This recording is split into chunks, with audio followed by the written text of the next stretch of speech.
Berita terbaru hari ini. Kriminolog Hanifah Hasna melihat ekspresi tak wajar Tamara Tiasmara terkait kematian Dante, anaknya dengan Angger Dimas. Melihat ini, Hanifah menilai perlu menjalani pemeriksaan lie detektor atau tes kebohongan pada Tamara Tiasmara soal kematian Raden Andante Khalif Pramudityo alias Dante. Kriminolog Hanifah Hasna menyoroti sikap janggal Tamara ketika anaknya meninggal dunia. Karena ibunya menunjukkan ekspresi tidak wajar, kata kriminolog Hanifah Hasna. Semua ibu-ibu tidak akan menunjukkan ekspresi demikian ketika kehilangan, tegasnya. Sebagaimana yang telah diberitakan, Tamara tampak tenang ketika sang anak meninggal dunia. Ia bahkan sempat menolak melihat CCTV yang disodorkan oleh pihak kolam renang soal kematian anaknya. Padahal wajarnya, menurut Hanifah, Tamara akan langsung mengecek seluruh CCTV di kolam renang saat Dante meninggal. Misal dari CCTV sana hanya menunjukkan anak ini tenggelam. Coba dari CCTV sana, karena sejatinya ibu adalah penolong, pelindung, melebihi ayah, beber Hanifah. Sehingga menurut Hanifah, tak heran jika publik kemudian menjadi curiga pada Tamara. Harusnya si ibu melakukan hal lain yang lebih besar. Apapun yang terjadi, kata dia.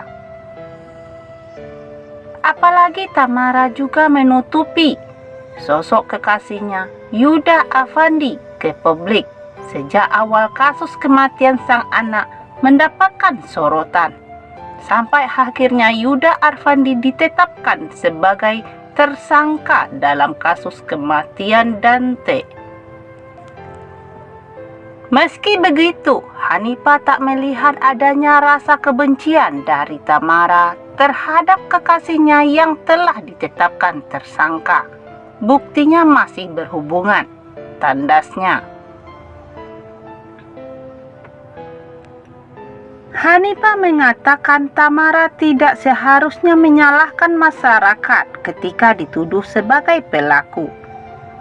Karena dia, Tamara, menunjukkan ketenangan yang luar biasa, ungkapnya. Normalnya orang ketika kehilangan anak itu akan meraung-raung, akan pingsan, gak bisa ditemuin. Itu normalnya karena kebanyakan orang seperti itu, tambahnya lagi. Atas dasar tersebut, Hanifah menilai bahwa penyidik perlu untuk melakukan pemeriksaan kebohongan pada Tamara. Perlu lie detektor, ya, karena itu yang bisa menyatakan, karena kita tidak bisa merasumsi, jelasnya. Hanifah mengaku mencurigai ada tersangka lain di kasus kematian Dante. Menurut saya pribadi sepertinya ada tersangka lain, pungkasnya. Melansir Kompas.com, penyidik Polda Metro Jaya saat ini masih mengusut kasus kematian Dante. Berdasarkan hasil penyidikan, Dante tewas dibunuh oleh kekasih Tamara, Yuda Afandi, yang ditetapkan sebagai tersangka. Yuda membenamkan Dante sebanyak 12 kali di dalam kolam sedalam 1,5 meter. Dia menenggelamkan Dante dengan memegang pinggang memakai kedua tangannya. Setiap kali korban hendak menggapai tepi kolam, tersangka menarik badan dan kaki korban untuk terus berenang. Akibat kejadian ini, sisa makanan dan buih keluar dari hidung serta mulut korban. Dokter menyatakan Dante meninggal kehabisan oksigen karena tenggelam.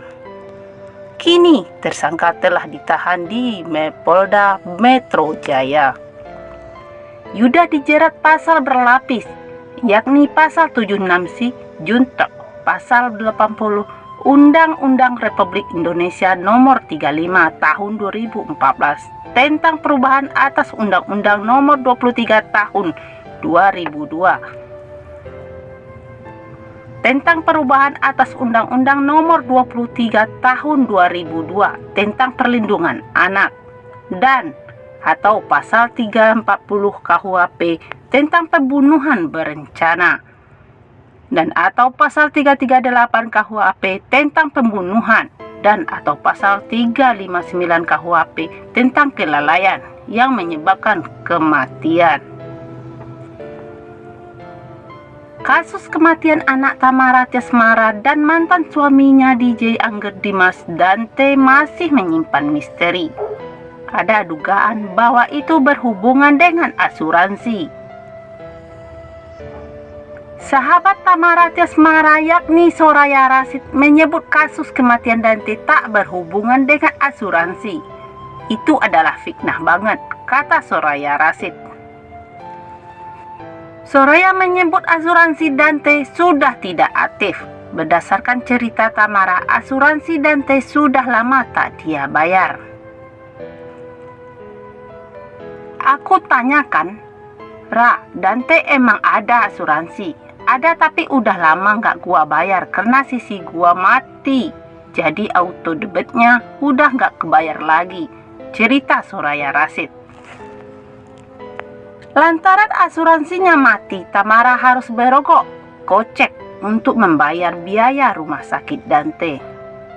Dante dirawat itu terakhir sebelum pergi, itu dia ngeluarin uang sendiri, nggak pakai asuransi. Karena asuransinya mati, kata Soraya Rasyid. Adapun Dante meninggal dunia diduga karena tenggelam saat berenang di sebuah kolam di daerah Pondok Kelapa, Jakarta Timur pada 27 Januari 2024. Ketika itu, Dante sedang berenang dengan kekasih Tamara, Yuda Arfandi. Yuda Arfandi ditangkap di daerah Pondok Kelapa, Jakarta Timur lalu ditetapkan sebagai tersangka dan ditahan di Polda Metro Jaya sejak Jumat 9 Februari 2024. Dari penyidikan CCTV oleh polisi diketahui bahwa Yuda Arfandi memendamkan tubuh Dante sebanyak 12 kali dengan durasi berbeda-beda yang diakuinya untuk melatih pernapasan. Direskrimum Polda Metro Jaya Jakarta Kombes Pol Wira Satya Triputra mengatakan polisi masih mendalami motif Yuda Arfandi menenggelamkan Dante hingga tewas di kolam renang. Kami masih melakukan pendalaman, kami juga menunggu hasil dari apsifor, katanya. Soraya Rasyid yang merupakan teman Tamara Tiasmara mengaku sempat menaruh curiga pada Yuda Arfandi. Soraya Rasyid mengatakan kecurigaan itu muncul saat Yuda Arfandi mengganti unsur Instagram pasca Dante meninggal dunia. Sebelum lihat CCTV, ya itu juga sempat ganti-ganti Instagram. Kita sempat curiga, kata Soraya Rasyid. Aksi Yuda Arfandi yang mendapat sorotan tajam dari berbagai pihak usai Dante meninggal dunia membuat Soraya Rasyid bertanya-tanya, kenapa? Nggak ada yang nuduh dia, tapi dia ganti Instagram. Nama Instagramnya diganti, profil fiturnya dihapus sama delete, postingan juga imbuhnya. Kecurigaan semakin menguat. Tak kalah tayangan kamera pengawas di lokasi putra tunggal Tamara Tiasmara dengan mantan suaminya DJ Angger Dimas meregang nyawa diperbolehkan untuk dilihat. Presenter acara TV Uang Kaget itu pun menduga adanya unsur lain dalam kasus kematian putra Tamara Tiasmara itu. Mungkinlah itu Terus CCTV udah bisa dilihat. After autopsi, itu kita lihat, wah ini bukan tenggelam, tapi ada unsur lain, terangnya.